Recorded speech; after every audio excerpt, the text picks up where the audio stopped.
The diesel engine had defeated 6 certified technicians in 3 weeks. Then Maya Torres walked into the shop, and 3 men told her to leave before she embarrassed herself. The sound hit Maya before she even opened. The door metal against concrete, tools clattering, voices raised in frustration that bordered on rage. Summit Diesel and Repair occupied a cavernous warehouse on the industrial edge of town, where semi-trucks came to die or be reborn, depending on the skill of the hands that touched them. She pushed through the entrance, and the assault intensified. Pneumatic tools screamed, radio blasted classic rock from somewhere in the depths. The smell was overwhelming: diesel fuel, burnt oil, welding smoke, sweat, and something else. Desperation, maybe. The acrid stench of failure. Bay 7 held. The Beast, a Kenworth W900 candy apple red with chrome stacks that caught the overhead lights like church candles. Beautiful from a distance. Up close, it was a monster that had consumed hundreds of labor hours and still refused to yield. The hood stood open at a 45-degree angle, exposing the Cummins engine like an autopsy in progress. 3 men surrounded it. 2 she didn't recognize, younger guys with the lean builds and perpetual exhaustion of mechanics who worked on commission. The 3rd was Rick Paulson, shop foreman, a bear of a man whose reputation extended to states in every direction. If Rick couldn't fix it, conventional wisdom said it couldn't be fixed. Maya had come to prove conventional wisdom wrong. She approached quietly, observing. Rick was elbow deep in the engine bay, his face purple with exertion and rage. One of the younger mechanics stood ready with a breaker bar. The other consulted a laptop balanced precariously on a toolbox, scrolling through diagnostic data that apparently meant nothing. Fuel systems perfect, the kid with the laptop said. His name tag read Jesse. Injectors are firing. Rail pressure is exactly where it should be. Then why the hell won't it run? Rick's voice could have stripped paint. It cranks. It fires for maybe 3 seconds, then dies. Every single time. 3 seconds of life, then nothing. Rick handed her a uniform shirt and showed her Bay 5, where a massive red snap-on toolbox awaited. She filled it with the tools Frank's generosity had made possible, building a setup worthy of her skill. 6 months later, she'd become known for solving the problems others couldn't, from tricky ECM failures to subtle internal engine damage. Drivers requested her by name, and Rick backed her expertise without hesitation. Lorenzo eventually retired, calling often to hear her stories, always saying her father would be proud. The industry shifted slowly, but more women entered, encouraged by examples like hers. Maya mentored new mechanics, passing forward the opportunities she'd earned. Sometimes, late at night, she remembered that hidden wire on the Kenworth, a small, overlooked flaw that changed everything once someone truly saw it. Air in the system, the other mechanic suggested, his name tag reading Carlos as he leaned over the open engine bay with a doubtful frown. We've bled it 4 times. Rick slammed his hand against the fender, making the entire truck shudder under the force of his frustration. 4 times. Carlos, there's no air. The fuel is reaching the engine. The computer says everything is perfect, but this bastard won't stay running. Maya cleared her throat softly, and all 3 men turned toward her at once, their expressions shifting from surprise to irritation in less than a second. Shop's closed, Rick said flatly, his eyes raking over her oversized coveralls. The tool bag slung over her shoulder, and the determined set of her jaw as if he saw a problem instead of a solution. Come back Monday. I'm here about the Kenworth, Maya replied evenly, keeping her voice professional because she'd learned long ago that emotion was ammunition in places like this. I heard you've been fighting with it for 3 weeks. You heard wrong. We've got it handled, Rick snapped, turning back to the engine and dismissing her like a judge delivering a final verdict. Then why can't you start it? The question hung in the air like a thrown gauntlet, heavy and impossible to ignore. Carlos winced visibly, Jesse's eyes widened, and Rick's shoulders bunched beneath his grease-stained shirt like a bull preparing to charge. When he faced her again, his expression could have curdled milk. Listen, honey Maya, my name's Maya Torres. I don't know who you are or what you think you know, but this is a professional shop. And we do UND some weekend warrior with a YouTube education telling us how to do our jobs, he said, each word dripping with condescension. You want to play mechanic? Go fix your boyfriend's Civic. This is serious work. Maya had expected this, prepared for it, rehearsed for it, but preparation didn't dull the sting of casual dismissal. She'd grown up in shops like this with diesel in her veins, yet being 26 female and Latina meant every room was hostile territory until proven otherwise. I'm a diesel mechanic, Maya said quietly, steady as steel. Certified Cummins specialist, 8 years on heavy equipment, 6 on overthrow trucks, and I've rebuilt ISX engines in the field with nothing but hand tools and spite, and I know what's wrong with your cat. Rick threw his head back and laughed loudly, filling the warehouse with cruel amusement while Carlos and Jesse shifted uncomfortably but stayed silent under the code of the shop.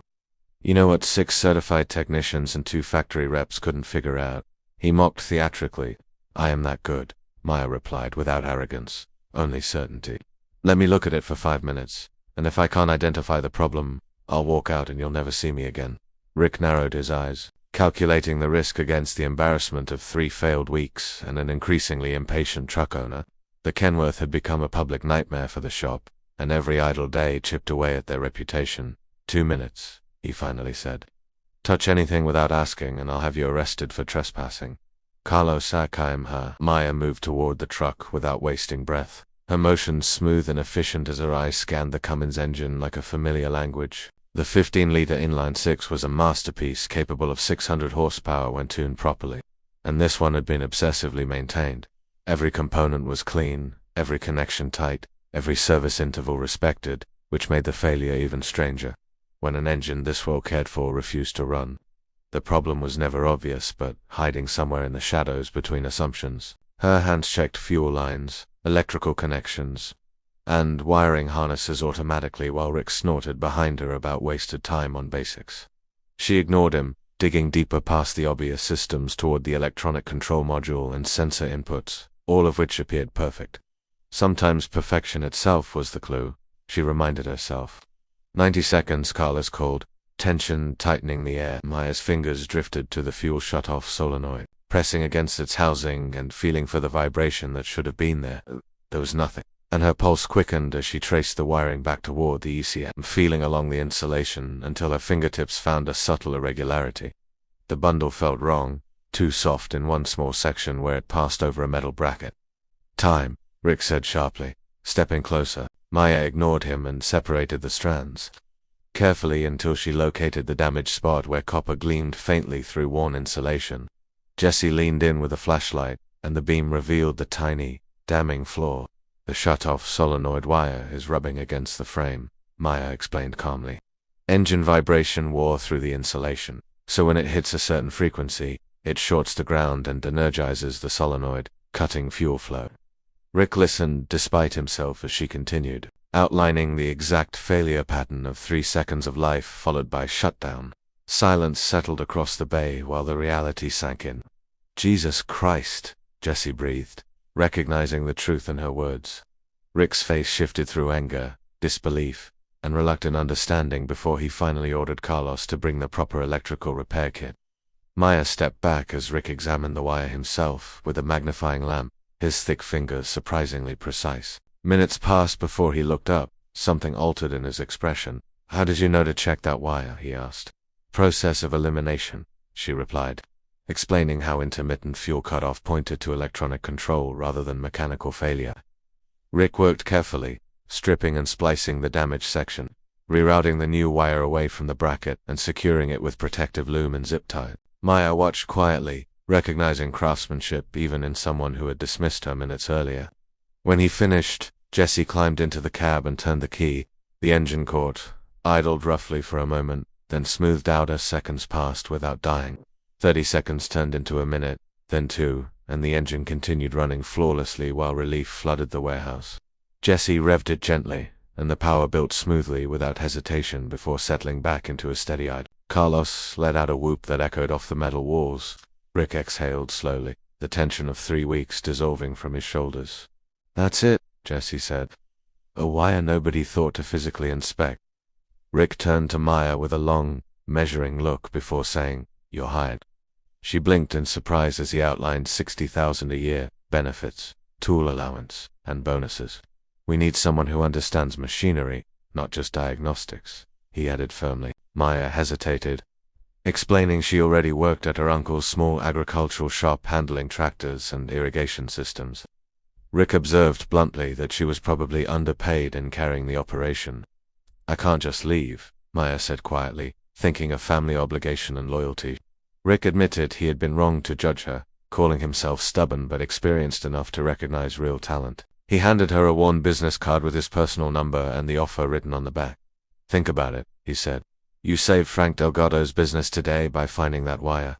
Maya tucked the card into her coveralls, acknowledging the fairness of credit and walking out with new possibilities pressing heavily on her mind. The drive back to Torres Heavy Equipment took her from industrial sprawl to open fields, where warehouses gave way to farmland and semi-trucks to tractors. Her uncle's shop sprawled across 5 acres, buildings added over decades as the business grew piece by piece. She parked her battered Ford F-250 and stepped out, seeing Lorenzo bent over a John Deere combine through the open bay. At 63 he moved slower now, though he would never admit it, leaving the heavy labor mostly to her. Mia Lorenzo called warmly, asking where she'd been and explaining a hydraulic leak that needed fixing before harvest. Maya slipped easily back into her role, listening to deadlines and problems that had become routine. This was her world solving crises, born of deferred maintenance and impossible timelines. She was good at it, dependable and skilled, maybe too skilled for her own good. As she picked up her tools to examine the combine, Rick's card felt heavy in her pocket, and for the first time she wondered whether loyalty and limitation were the same thing. She spent the next 4 hours tracking the hydraulic leak, eventually finding a damaged O-ring in the lift cylinder, a 30-cent part that had bled out hundreds in fluid and threatened Henderson's harvest timeline. It was a simple repair once located, but locating it demanded patience, step-by-step testing, and the kind of mechanical instinct that couldn't be bought.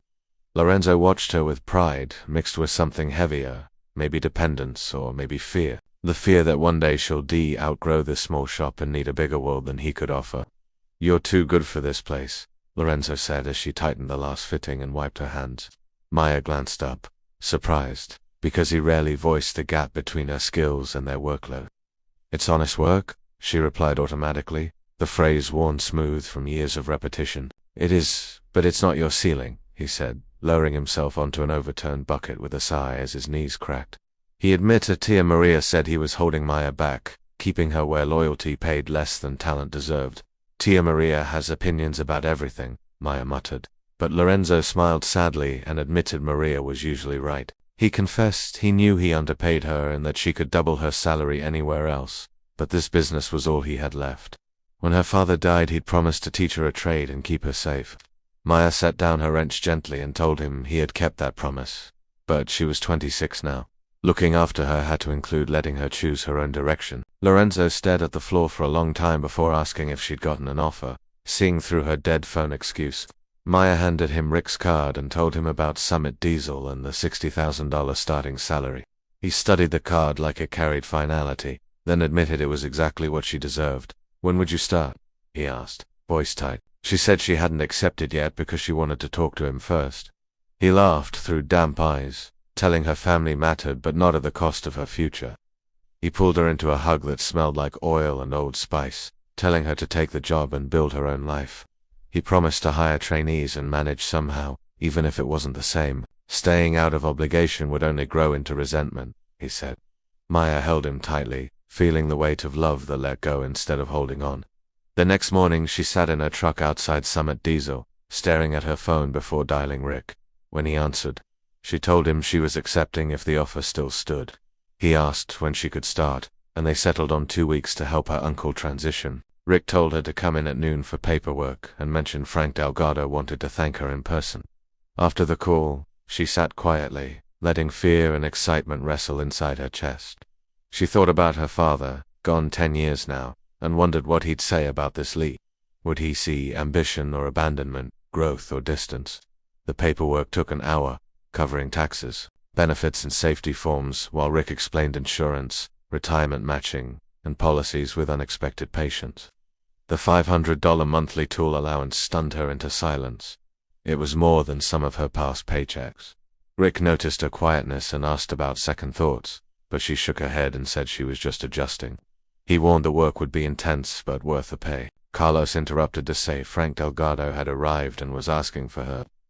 In Base 7, Frank stood beside his Kenworth like it was family, relief written across his weathered face. When he turned, emotion shone in his eyes. "You're Maya Torres," he said with certainty, thanking her for finding what others missed. She tried to call it luck, but he dismissed that, explaining how much the truck meant to his livelihood and retirement. She credited Rick with the repair, but Frank insisted Diagnosis was the real miracle. He praised her focus despite dismissal and disrespect, recognizing the character it took. Maya admitted she was used to being underestimated. Frank offered to help her in return, explaining her discovery had saved him thousands. When she didn't know what to ask for, he suggested tools, assuming her agricultural background left gaps in commercial equipment. He offered to set up a $10,000 credit with a supplier of her choice. Maya protested it was too much, but Frank insisted, calling it an investment in good mechanics.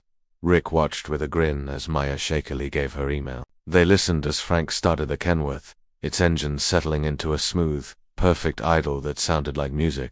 Carlos and Jesse watched too, understanding the moment's weight. After Frank left, Rick gathered the crew and publicly admitted he'd been wrong to judge Maya. He made it clear respect was non-negotiable and ability was the only standard. Carlos and Jesse echoed that, praising her diagnostic thinking. Maya felt doubt finally loosen its grip as she thanked them and admitted she still had much to learn about fleet work. Rick said they'd teach her that side while she taught them to think differently. Her final 2 weeks at Torres heavy equipment passed in a blur of training new hires and saying goodbye. Lorenzo hugged her hard on her last day, telling her to make the family name proud. She started at Summit Diesel before sunrise on an October Monday. Rick handed her a uniform shirt and showed her Bay 5, where a massive red snap-on toolbox awaited. She filled it with the tools Frank's generosity had made possible, building a setup worthy of her skill. 6 months later, she'd become known for solving the problems others couldn't. From tricky ECM failures to subtle internal engine damage. Drivers requested her by name, and Rick backed her expertise without hesitation. Lorenzo eventually retired, calling often to hear her stories, always saying her father would be proud. The industry shifted slowly, but more women entered, encouraged by examples like hers. Maya mentored new mechanics, passing forward the opportunities she'd earned. Sometimes, late at night, she remembered that hidden wire on the Kenworth, a small, overlooked flaw that changed everything once someone truly saw it.